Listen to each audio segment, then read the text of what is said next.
নতুন অ্যাকোয়ারিয়ামে মাছ রাখার পর আপনারা যে ভুলগুলো করে থাকেন, সেই ভুলগুলো যদি আপনি আর না করেন তাহলে কিন্তু আপনার অ্যাকোয়ারিয়ামের মাছটি আর মারা যাবে না।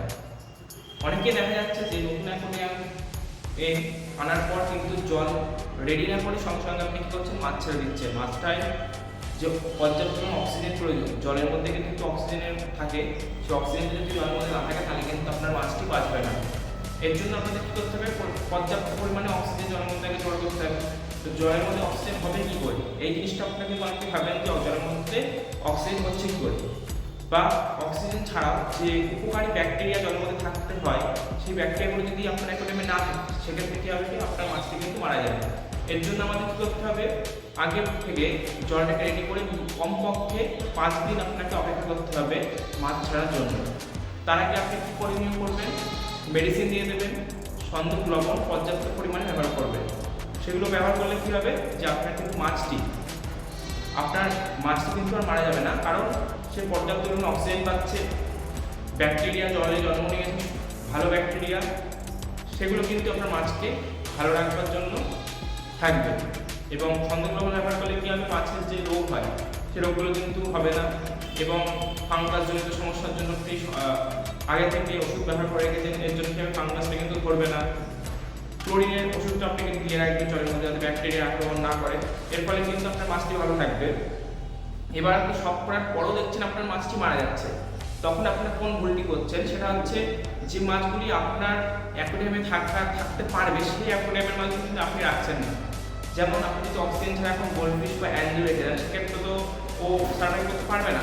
হ্যাঁ, অনেকেই বলছেন যে আমার মাছ তো অক্সিজেন ছাড়াই বেঁচে থাকছে, তাহলে দেখবেন আপনি হচ্ছে অ্যাকোয়ারিয়াম অনুযায়ী কিন্তু যে পরিমাণে জল আছে তার থেকে বেশি পরিমাণে মাছটা থাকতে পারে। মানে ধরুন কম জলে আপনি মাছ রেখে সেক্ষেত্রে কিন্তু মাছটা থাকবে না, কিন্তু বেশি জলে রাখেন তাহলে কিন্তু অক্সিজেন ছাড়া বাঁচবে। সে বাঁচবে বলে যদি আপনি একটির জায়গায় 5টি মাছ রেখে দেন সেক্ষেত্রে তো বাঁচবে না, কারণ তার অক্সিজেনের ঘাটতি কিন্তু কমে যাচ্ছে। আমি যেটা বললাম আগেই যেটা বললাম, যে জলের মধ্যে অক্সিজেন থাকে, সেই অক্সিজেনের জন্য কিন্তু আপনার এই মাছ বেঁচে আছে। কিন্তু যখন একের অধিক মাছ হয়ে যাবে সেক্ষেত্রে কিন্তু মাছটি মারা যাবে, কারণ তার অক্সিজেনের ঘাটতি থাকবে জলের মধ্যে। এর জন্য কী করতে হবে, আপনাকে অক্সিজেন ব্যবহার করতে হবে। তো অক্সিজেন সঙ্গে সঙ্গে আপনি কী করবেন, একটি ফিল্টার নিয়ে নেবেন, তাহলে কী হবে, জলটি কিন্তু অক্সিজেনের সাথে সাথে ফিল্টার হবে। এরকম অনেক ধরনের ফিল্টার আছে, দেখতে পাবেন আপনারা, দেখবেন পন্স ফিল্টার আছে, কর্নার ফিল্টার আছে, এগুলো কিন্তু থাকবে। আরেকটি যেটা ভুল করে সেটা হচ্ছে আপনারা কী করেন, দেখবেন ছোটো অ্যাকোয়ারিয়াম, 1 ফুটের অ্যাকোয়ারিয়াম আপনি 15 ওয়াটের একটি পাওয়ার ফিল্টার লাগিয়ে দিচ্ছেন, এক্ষেত্রে মাছটা স্টেবলি হচ্ছে না, মানে মাছটা কিন্তু ঠিকভাবে দাঁড়াতে পারছে না। কারণ ওইটুকুনি অ্যাকোয়ারিয়ামের মধ্যে আপনি যদি একটি 15 ওয়াটের পাওয়ার ফিল্টার দিয়ে দেন, এক্ষেত্রে মাছটা কী করে দাঁড়াবে, দেখবেন জলটা সারাদিন ঘুরে যাচ্ছে, মাছটা কিন্তু দাঁড়াতে পারছে না, এক্ষেত্রে কিন্তু আপনার মাছটা মারা যেতে পারে। এর জন্য কী করবেন, আপনি 15 নয়, আপনার অ্যাকোয়ারিয়ামের সাইজ অনুযায়ী কিন্তু ফিল্টার দেখে নেবেন। কারণ ছোটো অ্যাকোয়ারিয়ামে বড় ফিল্টার দিলে কিন্তু আপনার মাছটি বাঁচবে না। আপনি হয়তো ভাবছেন ফিল্টার করছি জল আমি, তা আমার মাছ মরে যাচ্ছে, এই কারণগুলির জন্য কিন্তু আপনার মাছটি মারা যেতে পারে। আরও অনেকে দেখা যায় যে একটি ছোটো জালের মধ্যে একটি গোল্ডফিশ রেখে দিচ্ছেন, সেগুলো দেখছেন কিছুদিন পর মারা যাচ্ছে। প্রথমে বলে রাখি, আপনারা যারা গোল্ডফিশ রাখতে চাচ্ছেন তাদেরকে আমি বলবো, আপনারা ফিল্টার ব্যবহার করছেন, সব কিছু মেনে নিচ্ছি, অক্সিজেন দিচ্ছেন, ছোটো জায়গায় আপনি গোল্ডফিশ বাঁচাতে পারবেন না।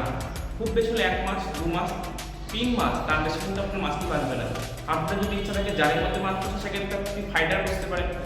অনেক ধরনের সুন্দর সুন্দর ফাইটার আছে, যেগুলো আপনার জালের মধ্যে ভালোভাবে থাকবে, এদের কোনো অক্সিজেন লাগবে না, শুধু জালের মধ্যে খাবার দিলেই হবে, জল চেঞ্জ করার কোনো ইয়ে নেই। জল চেঞ্জ যখন আপনার ইচ্ছা তখন করবেন, নোংরা হলে জল চেঞ্জ করবে, 1 মাস 2 মাস অন্তর অন্তর কিন্তু জল চেঞ্জ করতে পারবে। কিন্তু গোল্ডফিশের ক্ষেত্রে কী হবে, জলটা আপনার তাড়াতাড়ি নোংরা হয়ে যাবে, সের জন্য কী হবে, জল নোংরা করা জমা হয়ে গেলে পরিষ্কার করবে, তো পরিষ্কার করলে কিন্তু মাছটি আপনার নতুন জলে দিলে কিন্তু মাছটি মারা যাবে। এবার অনেকে দেখছেন যে আপনারা 1 সপ্তাহ অন্তর অন্তর কী করছেন, জল পরিষ্কার করছেন, জল পরিষ্কার করার পরের দিন দেখছেন মাছ মরে যাচ্ছে, তাহলে আপনারা কী করবেন, জলটা পরিষ্কার করবেন, অবশ্যই জল পরিষ্কার করবেন। আপনারা সাইক্লোন পাইপের মাধ্যমে নিচের জলটাকে ফেলে নতুন জল অ্যাড করবেন, তাহলে দেখবেন আপনার মাছটি আর মারা যাবে না। এবং যে উপকারী ব্যাকটেরিয়া সেগুলো কিন্তু জলের মধ্যেই থাকবে, মাছটা কিন্তু মারা যাবে না। তো ভিডিওটি ভালো লাগলে অবশ্যই লাইক কমেন্ট শেয়ার করে পাশে থাকা বেল আইকনটি প্রেস করে দেবেন নতুন নতুন ভিডিওর আপডেট পেতে। ধন্যবাদ।